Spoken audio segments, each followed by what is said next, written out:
Fica por aí, Paulo, a gente vai para a nossa próxima notícia, já vou voltar com você. É o seguinte, pela primeira vez desde a redemocratização, um ex-comandante da Marinha não participou da tradicional cerimônia de passagem de comando da Força. Segundo o jornal Folha de São Paulo, a decisão de Almir Garnier Santos, melhor dizendo, de faltar ao evento desta quinta-feira, ocorreu por questões políticas e contrariedades que ele expressou com a vitória eleitoral do presidente Luiz Inácio Lula da Silva. O novo comandante da Marinha, Marcos Sampaio Olsen, já estava no cargo de forma interina desde 31 de dezembro. Ele foi escolhido pelo ministro da Defesa, José Múcio Monteiro, seguindo o critério de antiguidade. Nas trocas de comando do Exército e da Aeronáutica, os indicados por Bolsonaro, General Freire Gomes e Brigadeiro Batista Júnior, estiveram presentes para a cerimônia de posse dos nomeados por Lula. Vamos lá então, Paulo, o que achou desse gesto do Almirante Garnier?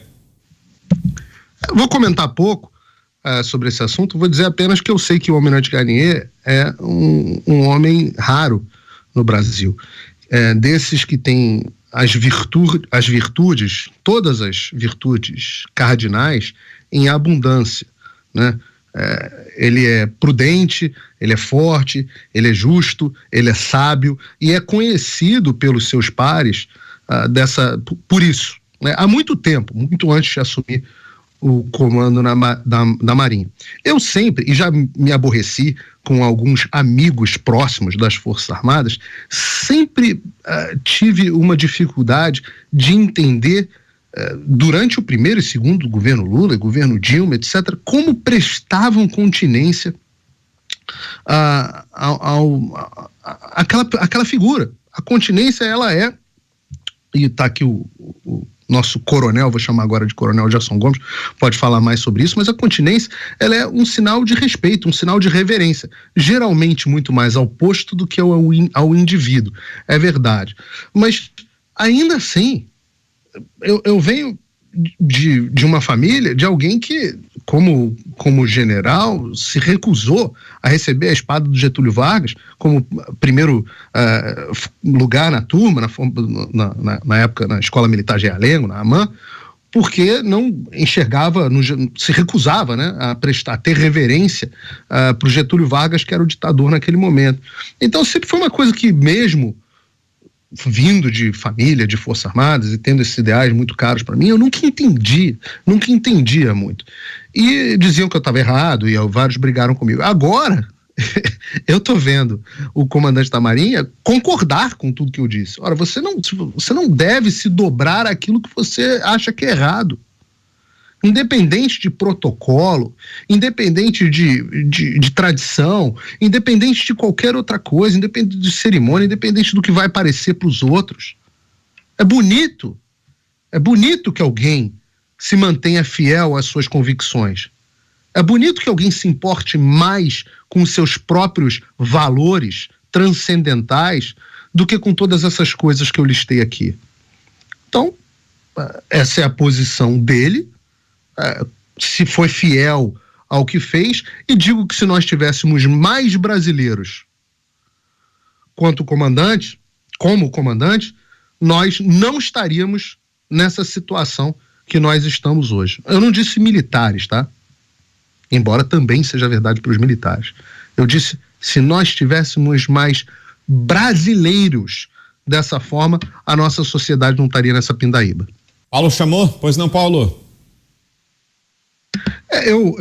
Eu acho que o Fernão, é uma discussão que eu acho muito boa, a respeito do que é necessário para você ter um país que dá certo, né? E ele traz um componente que é um componente fundamental, que é essa necessidade, e nós estamos plenamente alinhados nisso, só para deixar claro, a necessidade dos políticos estarem sempre desesperados atrás da gente, com recall, mandatos mais curtos, sempre que o povo estiver mais próximo, o voto distrital, sempre que o povo estiver mais próximo dos seus representantes, você terá uma sociedade melhor.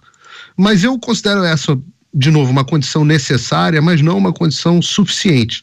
E eu vou ler aqui frases de três presidentes, 3 fundadores, 3 pais fundadores dos Estados Unidos, 2 originais e um reformador dos Estados Unidos. Primeiro, o John Adams. John Adams que escreveu que o seguinte: a Constituição americana, ela foi feita apenas para um povo moral e religioso, e ela seria totalmente inadequada para o governo de qualquer outro povo.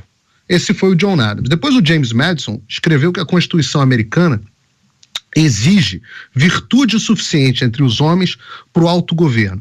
Caso contrário, nada menos que as correntes do despotismo, podem impedi-los de destruir e devorar uns aos outros. E nós temos também o Teddy Roosevelt, que depois reformou os Estados Unidos e implementou várias medidas na direção que o Fernão gosta, inclusive destruindo os grandes oligopólios que tomavam conta do país. Eu gosto muito quando o Fernão faz essa comparação dos Estados Unidos do início do século XX para o mundo hoje, né, do início do século XX, mas ele também diz que a virtude e a devoção ao ideal elevado, né, que engrandecem o homem, foi isso que fundou a República Americana nos dias do George Washington, que engrandeceu os homens e preservaram a República na época do Abraham Lincoln.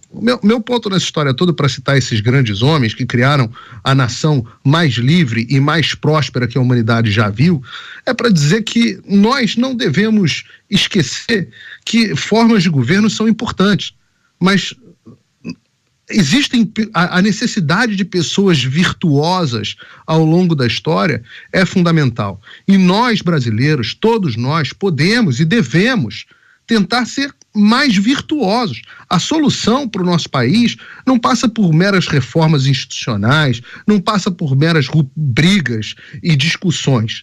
Ela passa também pela melhora de cada um de nós, por medidas como essa do Almirante Carnieiro, para preservarem os seus próprios valores.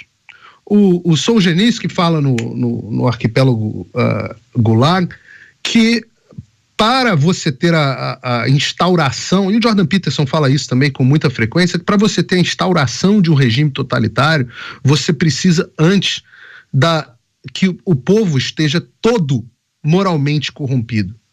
E a consequência para esse raciocínio é que para que você impeça a implementação de uma ditadura completa, você precisa evitar que o povo se corrompa completamente. E por isso que eu tenho que aplaudir iniciativas como essas e exaltar as pessoas para que elas sejam virtuosas, sim, e que defendam os seus princípios e os seus valores, sim, como forma também de salvar o Brasil.